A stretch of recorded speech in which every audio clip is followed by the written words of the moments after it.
Morlaix le 26 septembre 2016. Citoyen élu de l'opposition. J'ai lu récemment l'article du Télégramme où vous annoncez que d'autres voies sont possibles. J'avais lu quelques jours avant dans Morlaix Mag votre article intitulé « Pour une rentrée citoyenne ». Rien ne m'a surpris, tout m'a affligé. À l'évidence, vous ne vous rendez pas compte que les temps changent. De mois en mois, vous avez, avec tous les élus, perdu du crédit. Tout le système des partis s'effondre, mais vous continuez imperturbablement à jouer la même partition, tels les musiciens du Titanic, plus près de toi, mon Dieu. Je pourrais reprendre point par point l'article du Télégramme, puisque vous énumérez un certain nombre de problèmes, mais je ne le ferai pas d'abord parce qu'ils n'y sont pas tous. Selon votre habitude, vous oubliez les plus aigus, et je me contenterai de n'en traiter qu'un seul, la liberté d'expression que paraît-il vous défendez, et l'information des citoyens que paraît-il vous souhaitez. Pour le reste, rassurez-vous, ce n'est que partie remise.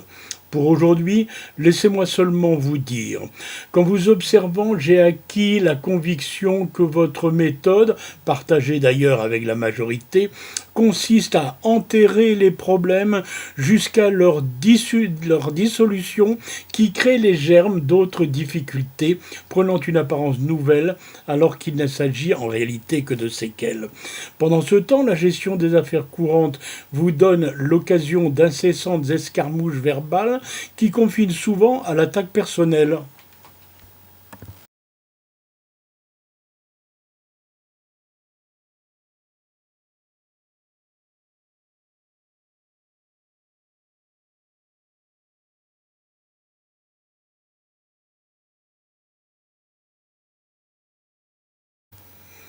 Bref, liberté d'expression et information des citoyens, ce sujet me tient à cœur.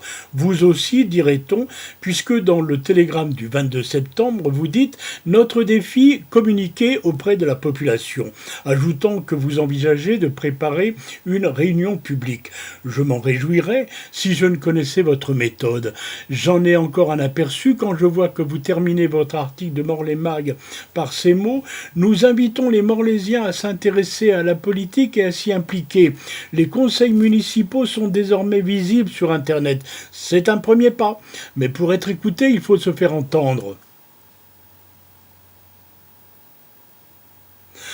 Les bras m'en tomberaient si je n'étais immunisé. Êtes-vous allé, chacun des 8 conseillers de l'opposition, visionner les enregistrements vidéo des séances des 26 mai et 28 juin 2016 ?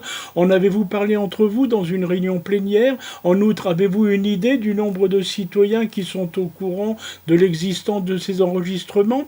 La mairie l'aurait-elle signalé par hasard ? La presse locale ? Vous-même ? Non, c'est peut-être préférable, car ces enregistrements sont tout simplement inutilisables. Pour être écouté, dites-vous, il faut se faire entendre. Certes, mais pour se faire entendre, il faut que ce soit audible. Tel n'est pas le cas de ces enregistrements. Je ne vais pas remonter au lointain début de cet épineux dossier.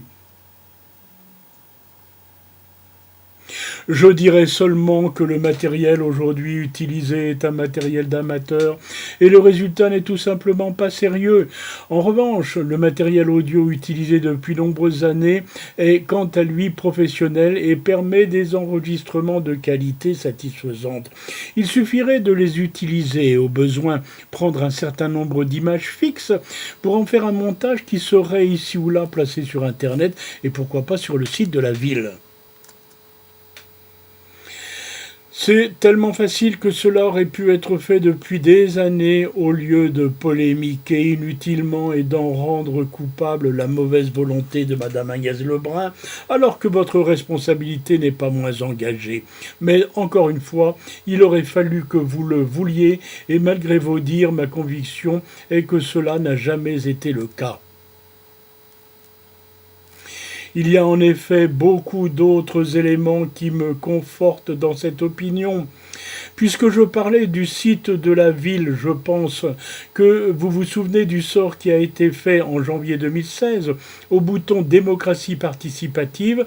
Nous vous proposons régulièrement de donner votre avis. Prenez la parole, qui figurait en page d'accueil sous les boutons conseil municipal et annonce, et qui, celui-là, a disparu tandis que les deux autres y sont toujours. Mais à quoi servez-vous? Que ne portez-vous le débat sur la place publique en utilisant toute une série de moyens pratiques dont vous feignez d'ignorer l'existence?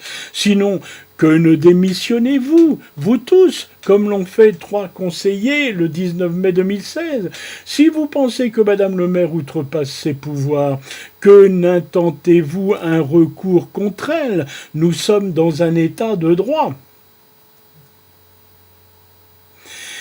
Il y aurait encore beaucoup à dire sur le sujet de la liberté d'expression, le besoin d'informer la population et aussi la nécessité de l'écouter, par conséquent l'obligation de lui donner les moyens de prendre la parole.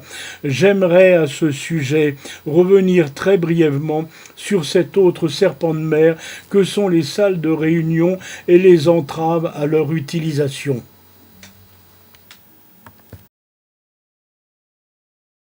J'aurais tant à dire aussi sur la censure exercée par le service communication sur la page Facebook Ville de Morlaix. 2954 abonnés tout de même. J'y reviendrai ultérieurement. J'ai été long cette fois encore, pardonnez-moi. Mais plus court, je pense que je n'aurai guère plus d'avantage. Je reconnais volontiers que si j'étais doté d'une plus grande sagesse, je vous écrirais moins souvent, me souvenant de cette parole évangélique. Il n'est pire sourd que celui qui ne veut pas entendre. Mais j'avais besoin de vous le dire. Oui, d'autres voies sont possibles, d'autres actions sont possibles, un autre style est possible, une autre façon de faire de la politique autrement est possible, à condition de commencer par se mettre à penser la politique autrement. Salutations républicaines et laïques.